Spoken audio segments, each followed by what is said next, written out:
Hey there, welcome back to our channel. Today we're diving into a common problem that many tech users encounter: the issue of the blank screen. Picture this. You're working away on your computer, engrossed in a project, when suddenly your screen goes completely blank. Frustrating, right? This problem can be a real headache, causing interruptions to your workflow and leaving you feeling stuck. But fear not, because we got a solution for you. Let's jump right into it. Now, onto the solution.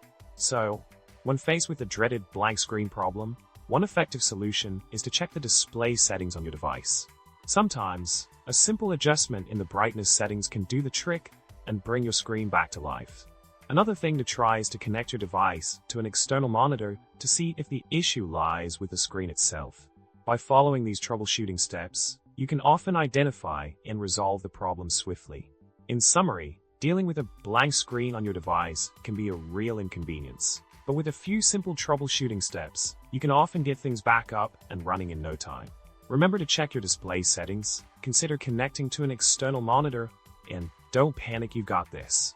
If you found this video helpful, make sure to subscribe to our channel, give us a thumbs up, and leave a comment below with your thoughts.